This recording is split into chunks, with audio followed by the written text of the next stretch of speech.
Hello friends and welcome back. In last video, we people have seen the concept of downward communication as well as we people have seen its advantages and disadvantages. In this video, we are going to talk about the second type of formal communication and that is upward communication. Friends, as we people have seen the concept of downward communication. So in that particular concept of downward communication, the flow of information was from top to bottom. Just if you look at the title of this type of formal communication, that is upward communication. Up means above, word means what, which goes to above and above. Just look at the flow chart which is given in the picture, which is given in the left hand side of the uh, left hand side of the slide. Just look at the picture and there you can understand the flow of information.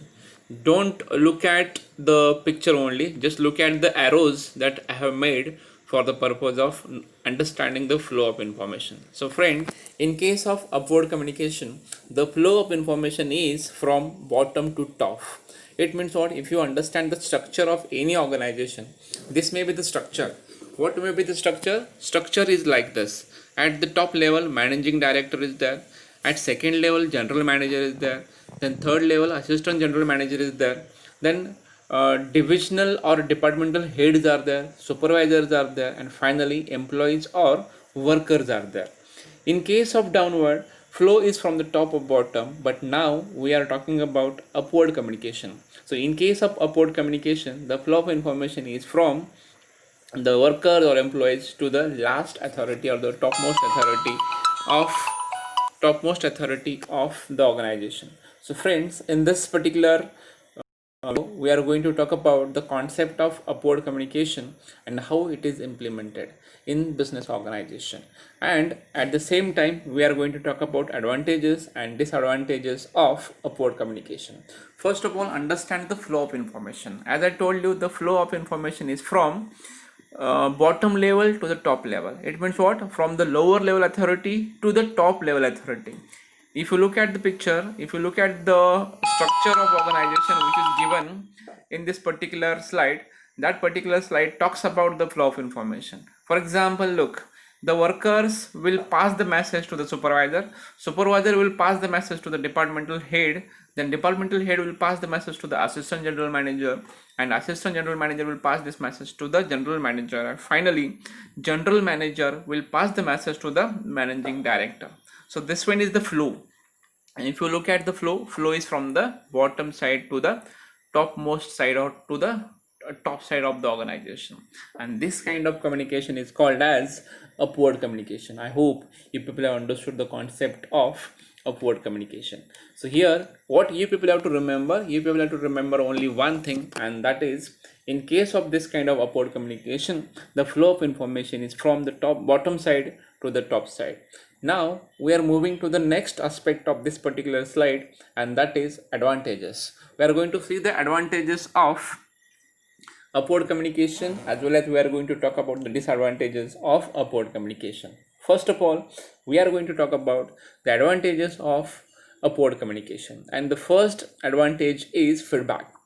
We people have seen that in case of downward communication there was no chance for feedback, but in case of this kind of upward communication there is a huge chance to provide your feedback, because the flow of information is from bottom level to the top level.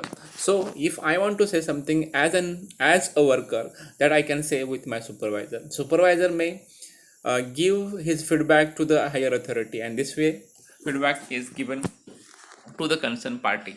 So there is a chance for giving the feedback, and this one is a great advantage of upward communication. Feedback can be taken, feedback can be considered at the time of giving the message. Second one, constructive suggestions. Basically what happens, there is no right to recommend something for the workers or the lower level authorities, but they can provide their constructive suggestions, they can provide their valuable suggestions to their higher authority, and this is possible in case of upward communication.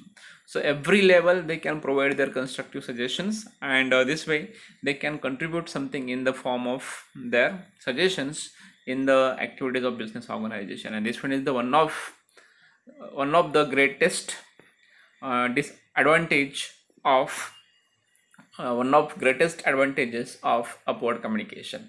Moving on to the next one, that is greater harmony. See, if you want to work in the organization, if you want to work in a group, harmony should be there.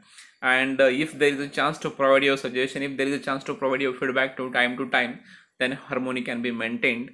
And because of this upward communication, there is a chance to maintain the harmony, and this is possible because of upward communication. Then release of tension. See, while working in the organization, there may be a chance of having some tension of work, tension of activities, tension of policies made by the management. So that tension can be released because every time there is a chance to talk with your authority, and not directly to the top authority, but whatever authority you have. Suppose you are working at supervisor level, so there is a chance to work, there is a chance to release your tension with your departmental head. If departmental head, they can also release their tension with their assistant manager. So every level they can release their tension, and this way they can work with tension free in the organization. And change is the last advantage of upward communication. So see, with the help of this kind of upward communication, there is a chance to provide their feedback, constructive suggestions. They can maintain their harmony also, and they can release their tension. So all those things are helpful. All these things are supportive to make necessary change in the organization. And if they work like this, definitely they can change the entire organization. So with the help of this upward communication, organization can be changed. So these are the some positive aspects of upward communication. Moving on to the next aspect of this upward communication, and that is disadvantages. So as far as disadvantages are concerned, there are very few disadvantages of upward communication compared to downward communication. Look at the first disadvantage of this kind of thing, or this kind of type of communication, that is possibility of distorted message. So there may be a chance of distorted message. Distorted means what? There may be a chance of showing some different facts. Actually facts are different, but they try to show something different. They can make this kind of mistake. Human beings, they do such kind of things, and because of that there may be a possibility of distorted message.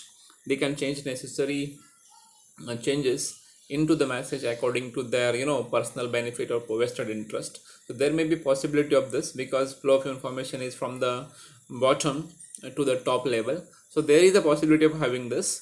If you look at the second disadvantage that is there with upward communication, proper channel of communication is not followed. Basically in this kind of communication, as information goes from bottom to the top level, so sometimes there is no chance to have a proper channel for giving the messages.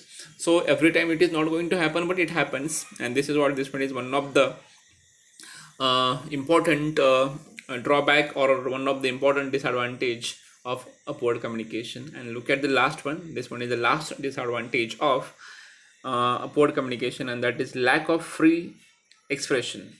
So here when we talk with your authority, we do not feel free, because whenever you want to give some suggestions, whenever you want to give your feedback, you always feel that you are talking with a higher authority. Suppose worker wants to give his feedback, he feels that he is talking with his supervisor, and he doesn't feel comfortable while talking with the supervisor or his or her higher authority.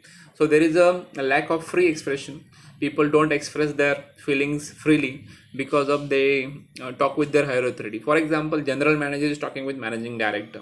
So at this particular point, for general manager, managing director is higher authority. So whenever general manager talks with managing director, he doesn't feel that he's comfortable. He won't speak that much comfortably with his managing director. So these are the drawbacks of upward communication. Friends, in this video, we people have seen the concept of upward communication, and at the same time, we people have seen the advantages and disadvantages of upward communication. Before going to wind up this video, just I want to repeat the concept and advantages and disadvantages again.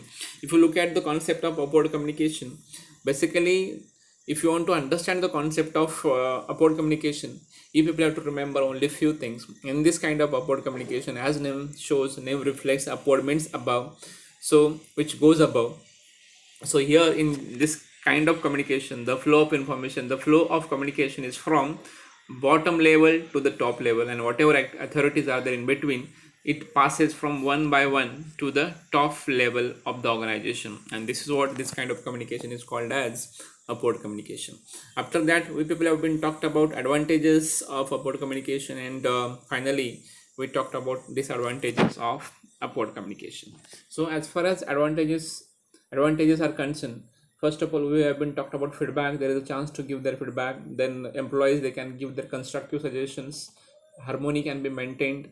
They can release their tension, and if they provide suggestions, feedback, definitely they can change the organization. So these are the benefits, these are the advantages, these are the merits of upward communication. After that, we people have been talked about disadvantages, and those disadvantages are possibility of distorted message. So they can change message, they can make some mistakes while giving the message, and this kind of thing is called as distortion. So there may be a possibility, it won't happen every time, but there is a possibility of having this. Then after that, we can say no proper channel is followed in this kind of communication, because the flow of information goes from top to bottom. And the last one, no one can speak freely with their authority, because they have that tension of their boss and they don't feel free while expressing themselves. So these are the advantages and disadvantages and the concept of upward communication. I hope you all have understood the concept of upward communication. At the same time, you people have understood the advantages and disadvantages of upward communication. So I hope you people have understood. And for the next video, we are going to see another types of formal communication in next video. Till then, stay connected, stay tuned. Thank you very much. Take care.